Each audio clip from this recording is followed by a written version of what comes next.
Funny you should mention that, Steve. I've got something for you in here, mate. Hey! Have a pair of them! Back under your rock, Stephen, lad. How we doing, everybody? Kev Ashford back in the saddle here on the biggest Man United fan channel in the land. This is the United Stand. Hope everybody is well. It is Crystal Palace against Manchester United today. This is the road trip. This is the van cam. We're going to have a brief look back over the Barnsley game. Fantastic result for United, depending where you sit on that kind of thing. And obviously looking ahead to Crystal Palace. Injuries, we've got players returning, and we are in some kind of goal scoring form, but yes, we have to bring it down a little bit. It's all right beating Southampton 3-0. I'm behind that. It's all right beating Barnsley 7-0 in the Carabao Cup. And that's something Manchester United should be doing. I mean, if we look at the Barnsley game and try and look at it in isolation, Ten Hag didn't really go with the youth. Yes, Collier started at left back, which was a major kind of surprise.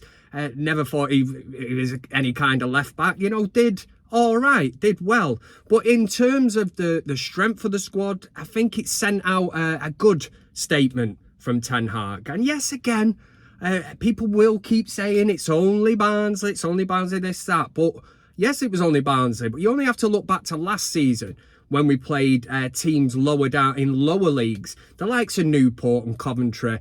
United struggled against them, and by God did we make it hard work. So it was quite refreshing to see, and that's the level, the gulf and the gap between teams like United and Barnsley. That's where it should really stand out, where you look at the likes of a Rashford, a Garnacho, whoever it is, and you think that, yes, these are Premier League players. These are levels above. But Ten Hag probably did surprise a lot of people by the team that he went with. I did say last week in the van cam that I would have gone with Rashford. He got his goal against Southampton.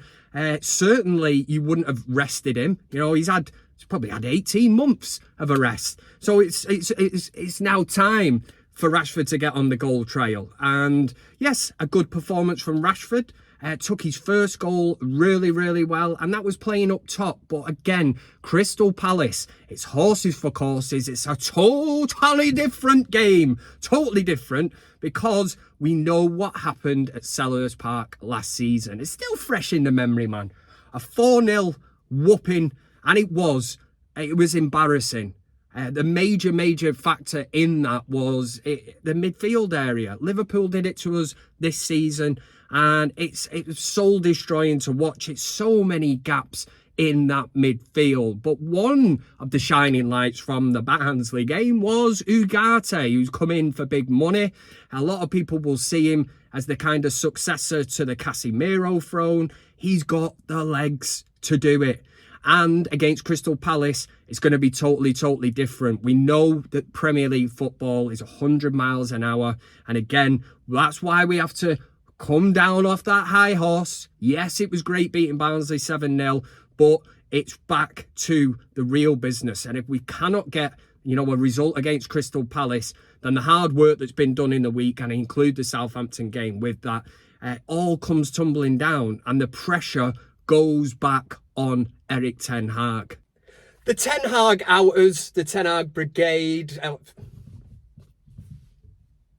the Ten Hag outers, Ten Hag out brigade must be very confused.com at this moment in time. To see United winning back-to-back games, he probably thought he was on the ropes. And he did do this to an extent last season when the pressure was really on. The vultures were circling Old Trafford. He started to gather a little bit of momentum, and that's what we want to see this season. Confidence, the likes of Rashford scoring goals, getting back in the groove. And obviously we've got the injury news that Højlund and Mason Mount are back in training. It's going to be too soon for Luke Shaw, but could we see Højlund come off the bench against Crystal Palace? Really interesting. For me, the middle of the park is going to be the key kind of battle, and I've seen enough already from Ugarte to suggest, make my own opinion of what kind of a player he is, and Ugarte could be the successor to the Casemiro throne. So I see Ugarte basically is one of them players that is going to do the work that, you know, others are not prepared to do. But I like that. You know, he's in there, he's tenacious, he's snapping at the ankles, he doesn't give the midfielders a moment's peace. But at the same time, you would expect, and Bruno Fernandes did come on midweek against Barnsley, set up a couple of goals, created a few chances. This is what we want. We want competition for players at United. We want these players you know, chomping at the bit, wanting to represent the team and come out. So Kobbie Mainoo has had a rest, well-deserved rest, obviously played in the Euros. He's played basically every minute, so he had a well-deserved rest. And yes, it's all about selecting the right team to play against Crystal Palace. And although it seems harsh, I mean, this will open up the debate for the comment section, but would you start Christian Eriksen?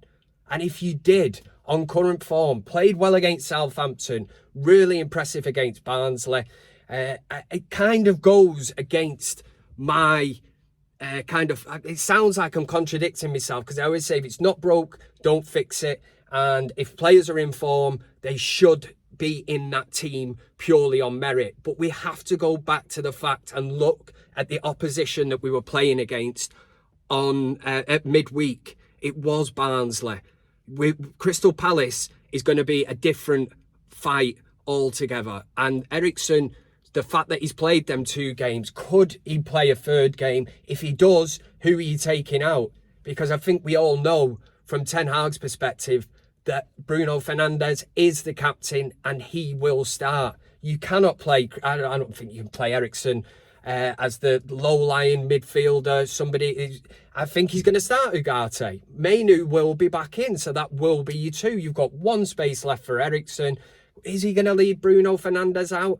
It is horses for courses, and Crystal Palace will be a total different animal altogether than Barnsley. Up front, we've heard that Højlund is back. Would you throw Højlund straight back into this team? He wouldn't start for me. I like what I've seen from Joshua Zirkzee. So to me, that front 3 kind of, well, you've got Garnacho now knocking at the door. Ahmad, I would start definitely on the right. Ten Hag will probably go with Rashford and Ahmad, I would have thought. But again, it's great to have a nice headache like this. You've got players raising the game, players looking to play for the shirt, and there's competition all over the pitch.